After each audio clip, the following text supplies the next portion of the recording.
Bismillahirrahmanirrahim. Muslimin, muslimat yang dikasihi Allah, Assalamualaikum warahmatullahi wabarakatuh. Bismillahirrahmanirrahim.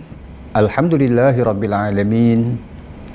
Wassalatu wassalamu ala asyrafil anbiya'i wal mursalin, Nabiyyina Muhammadin sallallahu alaihi wasallam wa ala alihi wa sahbihi ajma'in.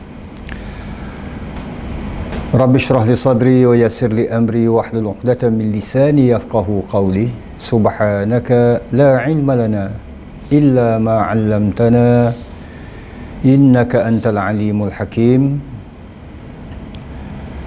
Astaghfirullahal azim, astaghfirullahal azim, astaghfirullahal azim wa atubu ilaih, amma ba'd. Alhamdulillah. Pertamanya, marilah sama-sama kita merafakkan kesyukuran kita yang teramat sangat kepada Allah Subhanahu wa Ta'ala. Dengan perkenannya, dengan izinnya, alhamdulillah, kita masih dititipkan oleh Allah iman dan taqwa kita kepadanya. Sesuatu yang amat berharga yang perlu sama-sama kita terus menyemainya dalam kehidupan kita, alhamdulillah. Sehingga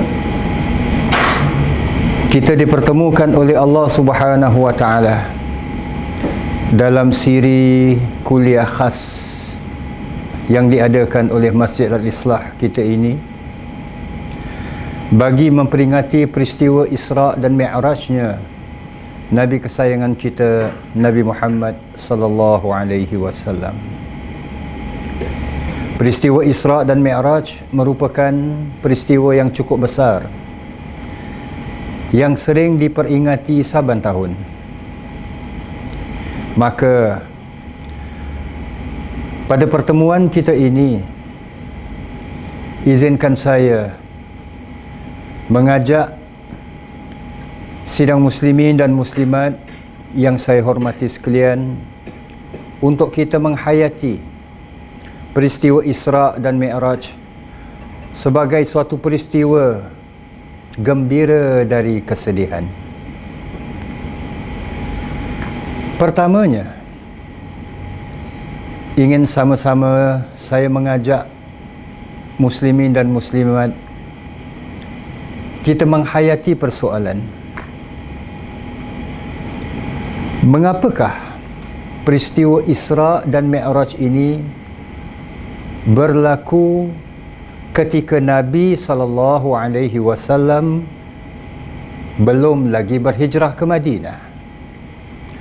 Boleh saja kalau sekiranya Allah menentukan, Allah mentakdirkan peristiwa yang besar ini berlaku selepas Nabi berhijrah ke Madinah. Keduanya, mengapa perlu ada Isra' dan Mi'raj? Boleh saja kalau sekiranya Allah Subhanahu wa Ta'ala nak menentukan, nak menetapkan bahawa hanya perlu Nabi di Mi'rajkan saja, tanpa perlu ada perjalanan daripada Makkah ke Palestin, Masjidil Haram ke Masjidil Aqsa, dari peristiwa Isra' itu sendiri. Muslimin dan muslimat yang dikasihi Allah, sebenarnya banyak persoalan kalau sekiranya ingin kita ungkapkan, ingin kita cari perbahasan dan juga kajian yang mendalam berkenaan dengannya. Namun izinkan saya dalam pertemuan atau siaran ini untuk kita menghayati peristiwa ini berlaku dalam usia dakwah Nabi sallallahu alaihi wasallam 10 tahun, iaitu dalam suasana Nabi sallallahu alaihi wasallam menghadapi dengan pelbagai ujian-ujian yang sebenarnya memberatkan baginda. Bahkan sebelum berlakunya peristiwa Isra' dan Mi'raj, tahun ke-10 Nabi SAW menyampaikan dakwah Islamiyah itu, tahun ke-10 ini dikenali sebagai tahun sedih, Amul Huzun. Sedihnya adalah kerana pertama, kewafatan insan tersayang baginda sallallahu alaihi wasallam yang selama ini memberikan sokongan dan dokongan sesuai dengan sifatnya sebagai isteri Rasulullah sallallahu alaihi wasallam. Perginya, wafatnya Khadijah binti Khuwailid radhiyallahu anha.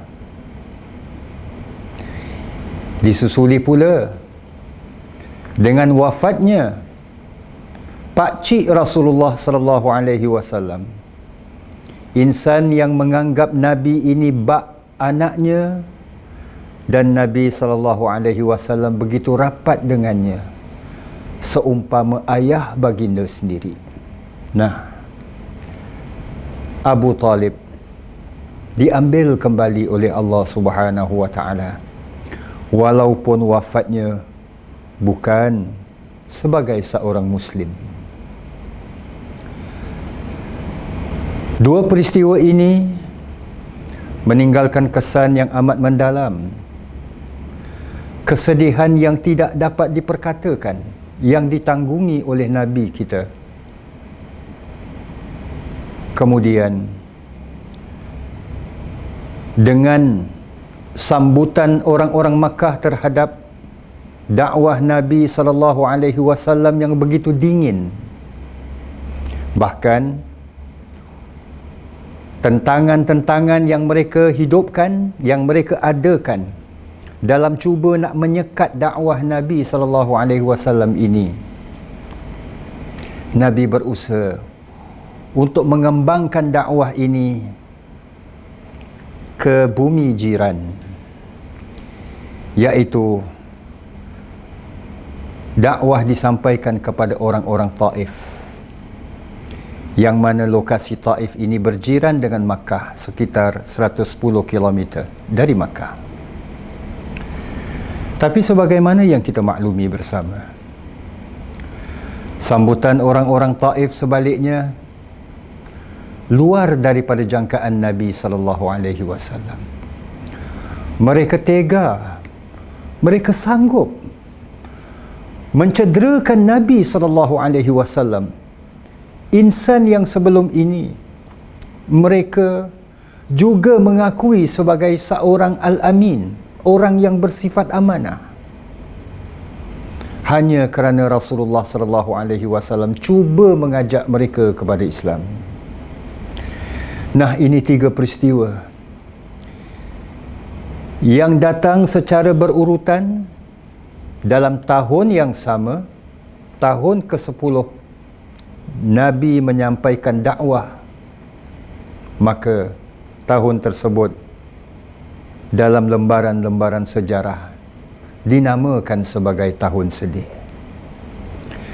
Muslimin dan muslimat yang dirahmati Allah, sesuai dengan Allah, Tuhan yang Maha Pengasih, Tuhan yang Maha Penyayang, Tuhan yang senantiasa memutarbalikkan kehidupan umat manusia, roda kehidupan yang terkadang berada di bawah tapi tidak selama-lamanya di bawah.